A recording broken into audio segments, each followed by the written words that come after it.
सुप्रभात छात्रों।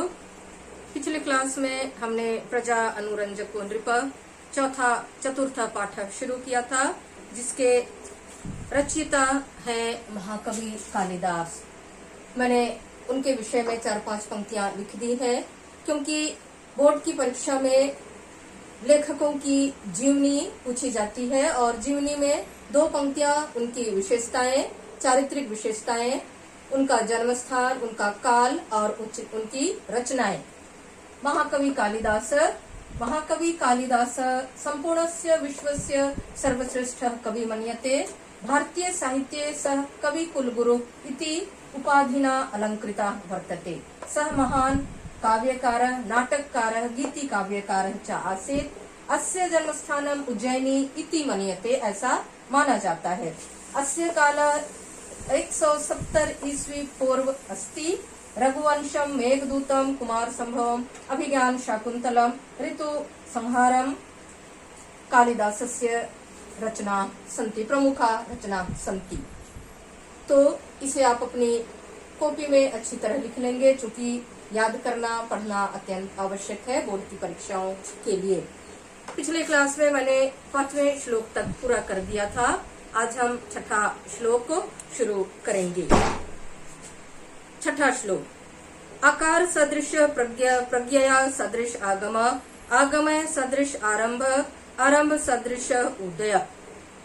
आकार सदृश, आकार के समान, प्रज्ञ, प्रज्ञा का अर्थ है बुद्धि वाले, प्रज्ञया सदृश आगम, बुद्धि के समान शास्त्रों का अभ्यास करने वाले, बुद्धि के समान शास्त्रों का अभ्यास करने वाले।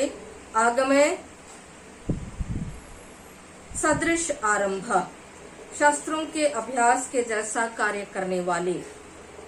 आरंभ सदृश उदय, शुरुआत के समान फल प्राप्त करने वाले।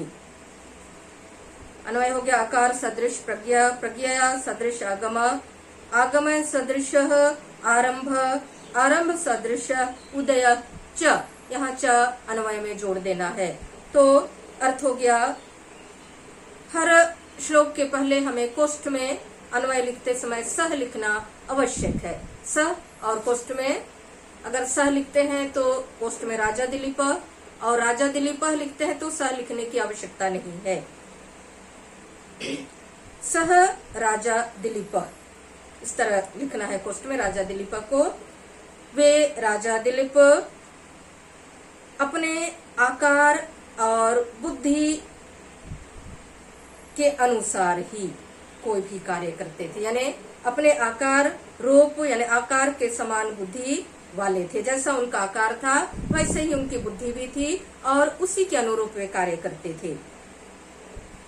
प्रज्ञा सदृश आगम, बुद्धि के समान शास्त्रों का अभ्यास करने वाले थे। आगमय सदृश आरंभ, शास्त्रों के अभ्यास के समान कार्य शुरू करने वाले थे, यानी जिस तरह शास्त्रों को का स्मरण करने के लिए, मंत्रों का स्मरण करने के लिए कठिन अभ्यास की आवश्यकता होती है, उसी के समान कार्यों का आरंभ भी करने वाले थे। और आरंभ सदृशो उदय, उसी के समान फल की सिद्धि प्राप्त करने वाले राजा थे। तो यहाँ भी राजा दिलीप की महाकवि कालिदास विशेषताओं का वर्णन करते हैं। उसके बाद आता है, मैं संधि विच्छेद समास विग्रह वगैरह लिख दी हूँ नोट्स में, इसलिए नहीं बता रही हूँ, आप उसमें से देख लीजिएगा। 7वां श्लोक है। प्रजानाम एव भूत्यार्थम सहताभ्यो बलिम अग्रहीत, सहस्र गुणम उत्सृष्टुम आदत्ते हीरसम रवि। अन्वय हो गया। यहाँ भी सह लिखना है, कोष्ठ में राजा दिलीप लिखना है। सह राजा दिलीप प्रजानाम एव भूत्यार्थम ताभ्य बलिम अग्रही ही रवि सहस्र गुणम उत्सृष्टुम रसम आदते। प्रजानाम, प्रजाजनों की, भूत्यार्थम उन्नति के लिए, बलिम का अर्थ है कर, सहस्र गुणम उत्सृष्टुम आदते 1000 गुणा ग्रहण करता है। रसम का अर्थ है जल, रवि का अर्थ है सूर्य। तो हो गया, वह राजा दिलीप अपनी प्रजा की उन्नति के लिए कर लेते थे और कर लेकर प्रजा की भलाई के लिए कार्य करते थे। जिस प्रकार सूरज 1000 गुना देने के लिए धरती से जल ग्रहण करता है, वैसे ही राजा दिलीप भी प्रजा से टैक्स ग्रहण करते थे, टैक्स लेते थे और प्रजा की भलाई के लिए कार्य करते थे। 8वां श्लोक, ज्ञाने मौनम क्षमा शक्तौ त्यागे श्लाघा विपर्यय गुणान अनुबंधित्वात् तस्य सप्रसवः इव गुणा संति। ज्ञाने करते ज्ञान में, मौनम मौन, क्षमा शक्तो शक्ति में, त्यागे त्याग में, श्लाघा विपर्यय श्लाघा करते अपनी प्रशंसा, विपर्यय ना करने वाले, गुणान अनुबंधित्वात् गुणान करते है ज्ञान आदि गुणों का अनुकरण करने से, सप्रसव सहोदर सगे भाई के समान, इव करता है समान। तो अर्थ हो गया वे, यहाँ भी वे सह राजा दिलीप को कोष्ठ में अन्वय लिखते समय लिखना है। ज्ञाने मौनम शक्तो क्षमा त्यागी, अन्वय लिखते समय ध्यान रहे सह या राजा दिलीप लिखना है। ज्ञाने मौनम शक्तो क्षमा त्यागे श्लाघा विपर्यय गुण अनुबंधित्वा तस्य सप्रसव इव गुणा संति। यहाँ भी संति शब्द को कोष्ठ में लिखना है। वे राजा दिलीप ज्ञान में मौन धारण करने वाले, शक्ति के साथ माफी देने वाले, यानी जो भी व्यक्ति गलतियां करता था उन्हें वे आसानी से क्षमा प्रदान नहीं करते थे। शक्ति के साथ क्षमा प्रदान करने वाले, त्याग करने में अपनी प्रशंसा न करने वाले महान राजा थे। उसके बाद गुणान बंधित्वात्, ज्ञान आदि सद्गुणों के का अनुकरण करने से, ज्ञान आदि सद्गुणों का अनुकरण करने से गुण उनके सहोदर भाई के समान थे। कहने का तात्पर्य यही है कि राजा दिलीप हमेशा मौन धारण तो नहीं करते थे, लेकिन वे अधिक नहीं बोला करते थे। वे क्षमाशील थे, लेकिन क्षमाशील होने के बावजूद भी किसी को उनकी गलतियों को जांचे परखे बिना क्षमा प्रदान करने वाले नहीं थे। कभी भी स्वयं की प्रशंसा नहीं करते थे और हमेशा ज्ञान अर्जन करने के लिए तत्पर रहते थे। 9वां श्लोक है, प्रजानाम विनय धनात् रक्षणात् भरणात् अपि स पिता पितरः तासां केवलं जन्म हेतवः। प्रजानां विनय धनात् रक्षणात् भरणात् अपि पिता स पिता पितरः तासां केवलं जन्म हेतवः। अन्वय, यहाँ भी सह राजा दिलीप लिखना है। प्रजानां विनय धनात् रक्षणात् भरणात् अपि, कोष्ठ में फिर से प्रजानाम लिखना है। प्रजानाम पिता इव आसीत, इव आसीत को कोष्ठ में तासाम, यहाँ तासाम का अर्थ है प्रजानाम, पितरः केवलम जन्म हेतव आसन, आसन को कोष्ठ में लिखना है। प्रजानाम का अर्थ है प्रजा जनों के लिए, प्रजा जनों या प्रजाओं के लिए, या कि विद्या धनात् विनय अधनात्, विनम्रता आदि की शिक्षा देने के कारण, विनय धनात् विनय आदि की शिक्षा देने के कारण, फिर भरणात् भरण पोषण करने के कारण, तासाम यानी प्रजाजनों के, पितर पिता, जन्म हेतव केवल जन्म देने वाले, हेतु का अर्थ ऐसे तो के लिए होता है, जन्म हेतव जन्म देने वाले। अर्थ हो गया वह राजा दिलीप या वे राजा दिलीप प्रजानाम विनय धनात् रक्षणात् भरणात्, प्रजाजनों को विनम्रता आदि की शिक्षा देने के कारण, प्रजाजनों को विनय धनात् शिष्टाचार या विनम्रता या नम्रता या विनयशीलता की शिक्षा देने के कारण, भरणात् रक्षणात् सुरक्षा, भरण पोषण आदि या उनकी सुरक्षा और भरण पोषण करने के कारण वे प्रजा के पिता समान थे। उनके पिता तो मात्र जन्म देने के लिए ही थे। उनके पिता यानी प्रजा के पिता, प्रजा की माता पिता तो सिर्फ जन्म देने के लिए ही थे, यानी सिर्फ माता पिता कहलाने के लिए ही थे।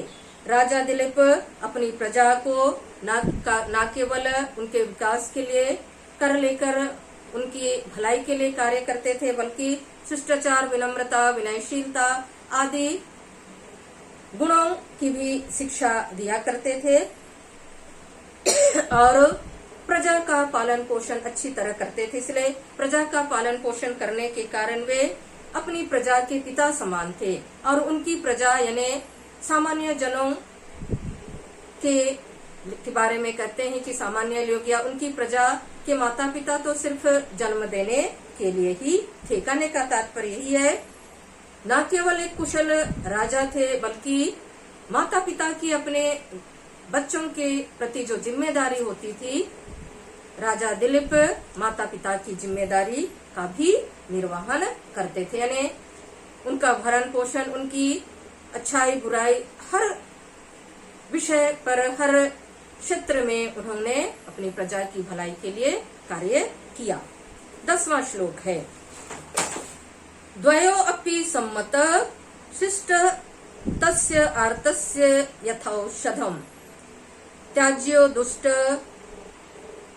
प्रिय अपि आसीत् उरुक्षता अंगुली इव त्याज्य। अन्वय, द्वेष्य अपि सम्मत शिष्ट तस्य आर्तस्य औषधम यथा दुष्ट प्रिय अपि आसीत् उरुक्षता अंगुलीम इव त्याज्य। और एक बार सुनिए, द्वेष्य अपि सम्मत शिष्ट तस्य आर्तस्य औषधम यथा दुष्ट प्रिय अपि आसीत् उरुक्षता अंगुली इव त्याज्य। द्वेष्य, द्वेष्य का अर्थ है दुष्टता करने योग्य, सम्मत विचार करने वाले या विचारणीय, आर्तस्य दुखी का, औषधम का अर्थ है दवा, उरुक्षता सांप से काटी गई, उरुक्षता उर्गा का अर्थ है सांप होता है, उरुक्षता सांप से काटी गई, अंगुली इव अंगुली के समान, त्याज्य त्यागने योग्य। अर्थ हो गया यहाँ भी राजा दिलीप, अन्वय में लिखना है, राजा दिलीप द्वेष्य दुष्टता करने योग्य व्यक्ति को भी सम्मत विचारणीय मानते थे। जो व्यक्ति दुष्ट यानी प्रजा के हित के लिए किए गए कार्यों के अनुरूप राजा के विरुद्ध कार्य करने वाले, यानी प्रजाजन की भलाई करने वाले, राजा के आज्ञाओं के अनुरूप ना चलने वाले बल्कि राजा के नियमों का उल्लंघन करने वाले, दुष्टता करने वाले व्यक्ति को भी विचारणीय मानते थे। क्योंकि राजा दिलीप एक कुशल प्रशासक थे और एक कुशल प्रशासक या राजा की पहली विशेषता होती है कि अपनी प्रजा यानी प्रजा अच्छी हो या बुरी, सबका समान रूप से ध्यान रखना। इसलिए दुष्ट व्यक्ति को भी विचारणीय मानते थे, उसकी अच्छाई बुराई को अच्छी तरह जानने के लिए वे विचार किया करते थे। अत्यंत शिष्टता के कारण दुखी जनों का कष्ट, यानी एक कुशल राजा होने के कारण अपनी प्रजा के कष्टों को उसी प्रकार दूर करते थे जैसे सांप द्वारा काटी गई उंगली के समान दुष्ट व्यक्ति त्यागने योग्य माना जाता था। अपनी अत्यंत शिष्टता के कारण, विनयशीलता के कारण दुखी जनों के कष्ट को उसी तरह दूर करते थे, उसी प्रकार दूर करते थे जैसे सांप द्वारा काटी गई उंगली के समान दुष्ट व्यक्ति त्यागा जाता है या त्यागा जाता था या त्यागने योग्य वे मानते थे। अर्थात राजा दिलीप अपनी प्रजा से अत्यधिक स्नेह करते थे और उनके हर सुख दुख कष्ट पीड़ा को दूर करने का यथासंभव प्रयास करते थे। उसके बाद प्रजा अनुरंजको नृप पाठ का अंतिम श्लोक है 11वां श्लोक। स वेल प्रवल्याम पारिथीकृत सागरम अनन्य शासनम उर्विम सशास एक पुरीम इव, शशास एक पुरीम इव। अन्वय हो गया सह वेला प्रवल्याम, पारखीकृत सागरम अनन्य शासनाम उर्विम एक पुरिम इव साशास वेला प्रवल्याम। सागर तट ही जिस नगर की चार दीवारी हो। सागर तट ही जिस नगर की चार दीवारी, यानी ऐसा नगर जो चारों तरफ से समुद्र से घिरा हो। पारखीकृत सागरम सागर की चार दीवारी को, अनन्य शासनाम दूसरे राजा द्वारा शासन ना की गई। अनन्य शासनाम दूसरे राजा द्वारा शासन ना की गई। उर्विम करते है पृथ्वीम पृथ्वी। एक पुरिम एक पुर इव एक पुरिम एक नगर के समान संपूर्ण पृथ्वी पर शशास शासन किया। अर्थ हो गया। यहाँ भी अन्वय में पहले ध्यान रखना है, राजा दिलीप लिखना है। राजा दिलीप यानी सह, उन्होंने समुद्र तट की चार दीवारी वाले, समुद्र की चार दीवारी से घिरे दूसरे राजाओं द्वारा नाशासित पृथ्वी पर एक नगर के समान, दूसरे राजाओं द्वारा नाशासित पृथ्वी पर एक नगर के समान, यानी एक प्रकार से कहा जाए संपूर्ण पृथ्वी पर शासन किया।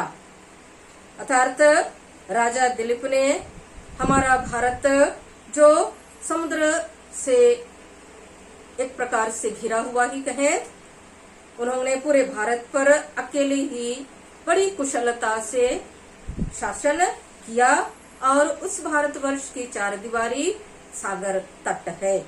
राजा दिलीप सागर तट की चार दीवारी वाले समुद्र की चार दीवारी से घिरे भारत पर, और जिस भारत पर दूसरे राजाओं ने कभी शासन नहीं किया, दूसरे राजाओं द्वारा शासित न की गई पृथ्वी पर यानी भारत पर शासन किया।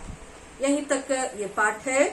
प्रजा अनुरंजको नृप यानी प्रजा की भलाई करने वाला राजा महाराज दिलीप थे, और उनकी विशेषताओं का महाकवि कालिदास ने अत्यंत सरल श्लोकों द्वारा वर्णन किया है। धन्यवाद।